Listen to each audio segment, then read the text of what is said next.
ದೀಪಕ್ ಅವ್ರ ಮೇಲೆ ಅವರೇ ನಾನು ಲೈಕ್ ಮಾಡ್ತೀನಿ. ನಾನು ಯಾವುದನ್ನು ಪ್ರೀತಿ ಅಂತ ಹುಡ್ಕೊಂಡು ಹೋಗ್ಲಿಲ್ಲ. ಸೊ ನನಗೆ ಒಂದು ಡ್ರೀಮಲ್ಲಿ ಅಂದರೆ ನನ್ನ ಡ್ರೀಮ್ ಬಾಯ್ ಹೇಗಿರಬೇಕು ಅನ್ನೋದನ್ನ ಸಾಕಷ್ಟು ಬಾರಿ ನನ್ನ ಇಂಟರ್ವ್ಯೂಸ್ಗಳಲ್ಲಿ ಮುಂಚೆನೂ ಹೇಳಿದ್ದೀನಿ ನಾನು. ನನಗೆ ಹುಡುಗ ಹೆಂಗಿರಬೇಕು ಅಂದರೆ ಹುಡುಗ ಹಿಂಗಿರಬೇಕು, ಹಂಗಿರಬೇಕು, ಚೆನ್ನಾಗಿರಬೇಕು, ವೆಲ್ದಿ ಆಗಿರಬೇಕು ಅಂತ ನಾನು ಯಾವತ್ತೂ expect ಮಾಡಿದವಳಲ್ಲ.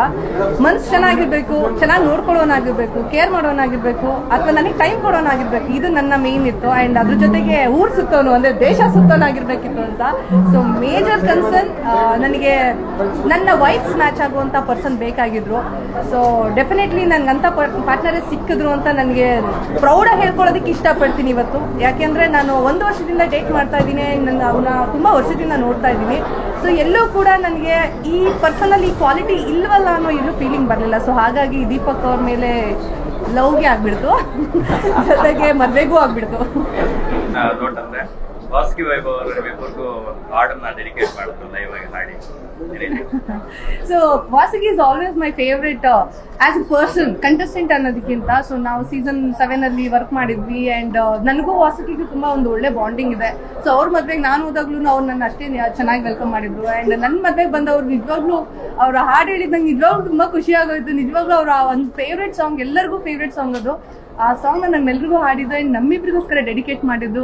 I am so totally thrilled. ನನಗೆ ಒಂಥರ ವಾಸುಕಿ ವಾಯ್ಸ್ ಕೇಳೋದೇ ನಂಗೆ ತುಂಬಾ ಇಷ್ಟ. ಬಟ್ ಇವತ್ತು ನಾನು ಹಾಡಿದ್ದು ನಿಜವಾಗ್ಲೂ I am so thankful to him. Thank you so much Vasuki. ಈಗ ನಾವು ಇಷ್ಟೊತ್ತು ನಿಮ್ಮ ಮಾತು ಕೇಳಿದ್ವಿ, ಸ್ವಲ್ಪ ದೀಪಕ್ ಅವ್ರ ಮಾತು ಕೇಳೋಣ. ಇದು ಕಷ್ಟ. ಒಂದೇ ಒಂದು ನೋಟ್ ಹೇಳಕ್ ಇಷ್ಟಪಡ್ತೀನಿ. ನಮ್ಮ ಹುಡುಗ ಈ ಇಂಡಸ್ಟ್ರಿ ಅವರೆಲ್ಲ ಸ್ವಲ್ಪ ಎದುರಿಸ್ಬೇಡಿ, ನಮ್ ನೋಡಿ ಹೆಂಗಾಗ್ಬಿಟ್ಟಿದೆ ಅಂದ್ರೆ, ಇಷ್ಟು ದಿನ ನಾವ್ ಹೇಳ್ತಾ ಇದ್ವಿ ಟ್ರೋಲು ಇದು ಅದೆಲ್ಲ ಕೇಳಿಸ್ಕೊತಾ ಇರ್ತಿದ್ರು, ಅಥವಾ ಈಗ ಇನ್ಸ್ಟಾಗ್ರಾಮ್ ಎಲ್ಲ ಸೋಷಿಯಲ್ ಮೀಡಿಯಾ ಎಲ್ಲ ಎಷ್ಟು ಫೇಮಸ್ ಅಂತ ನಿಮ್ಮೆಲ್ರಿಗೂ ಗೊತ್ತು. ನಾವ್ ಈ ಫೀಲ್ಡ್ ಅಲ್ಲಿ ಆಗಿರೋದಕ್ಕೆ ಎಲ್ಲೋ ಒಂದ್ ಕಡೆ ನಮಗೂ ಅವ್ರಿಗೂ ಅಜಗಜಾಂತರವಾದಂತ ವ್ಯತ್ಯಾಸ ಇರುತ್ತೆ. ಅಂತದ್ರಲ್ಲಿ ಅವರು ಮಾತಾಡಿ ಅಂದ್ರೆ ನನ್ನ ಹತ್ರ ದಿನ ದೀಪಕ್ ಅಂತ ಕರೀತಾ ಇರ್ಬೇಕು. ಇವತ್ತು ಹೆಂಗ್ ಮಾತಾಡ್ತಾರೋ ನಂಗೆ ಗೊತ್ತಿಲ್ಲ. ಭಯ ಬೀಳಿಸ್ಬೇಡಿ ಅಂತ ನಾನು ಒಂದು ರಿಕ್ವೆಸ್ಟ್ ಮಾಡ್ಕೋತೀನಿ ಅಷ್ಟೇ.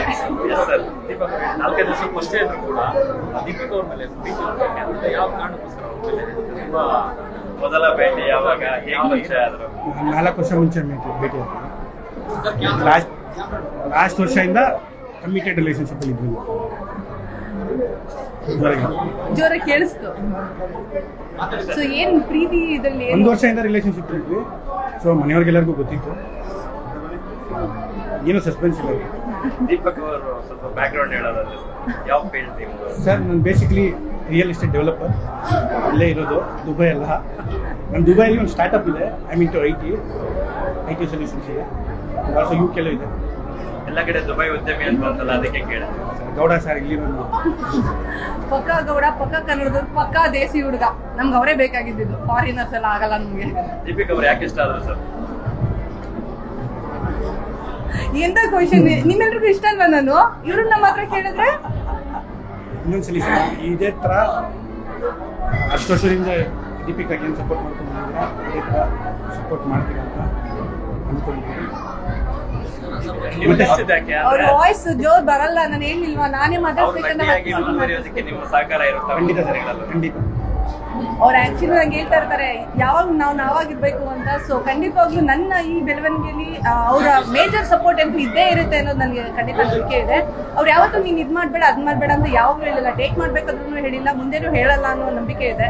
ಸೊ ನನಗೂ ಅವ್ರಿಗೆ ಹೆಂಗೆ ಇಟ್ಕೊಂಡಿದೀವಿ ಅಂದ್ರೆ ಪರ್ಸನಲ್ ಬೇರೆ, ಪ್ರೊಫೆಷನಲ್ ಬೇರೆ ಅಂತ ಇಟ್ಕೊಂಡಿದ್ವಿ. ಅವರು ಪ್ರೊಫೆಷನಲ್ ನಮಗೂ ಸಂಬಂಧ ಎಲ್ಲ ಗೊತ್ತೇ ಆಗಲ್ಲ ನಮಗೆ. ಆಕ್ಚುಲಿ IT ಇದೆಲ್ಲ ನಮ್ಗೆ ಏನು ಗೊತ್ತೂ ಆಗಲ್ಲ, ತಲೆ ಬಿಡೋನು ಗೊತ್ತಾಗಲ್ಲ. ಸೊ ನಮ್ಮ ಪ್ರೊಫೆಷನ್ ಬಗ್ಗೆ ಅವ್ರಿಗೆ zero knowledge actually. But he has couple of friends in the industry. ಇದ್ರ ಮುಂದೆ ಹೋಗ್ತಾ ನಾವು ಸ್ವಲ್ಪ ನಮ್ಮ ದಾರಿಯಲ್ಲಿ ಎಳ್ಕೊಳ್ಳೋಣ ಅನ್ನೋ ಪ್ಲಾನ್ಸ್ ಅಲ್ಲಿ ಇದೀವಿ. ಗಿಡಕ್ಷನ್ ಮಾಡೋಣ ಅಂತ, ನೋಡೋಣ ಏನಾಗುತ್ತೆ ಅಂತ. ನಿಮ್ಮೆಲ್ಲರ ಆಶೀರ್ವಾದ ಸಪೋರ್ಟ್ ಇಂದ. ನೆಕ್ಸ್ಟ್ ಕ್ವೆಶ್ಚನ್ ಅದೇ ಇತ್ತು, ಮುಂದಿನ ದಿನಗಳಲ್ಲಿ ದೀಪಿಕಾ ಅವರಿಗೆ ಒಂದು ಸಿನಿಮಾ ಪ್ರೊಡ್ಯೂಸ್ ಮಾಡುವಂತ ಇದು ಬಂದ್ರೆ ಮಾಡ್ತೀರಾ ಅಂತ ಕೇಳೋಣ. ನೋಡೋಣ ಸರ್, ಮುಂದೆ ಎಲ್ಲನೂ ಸಾಧ್ಯ.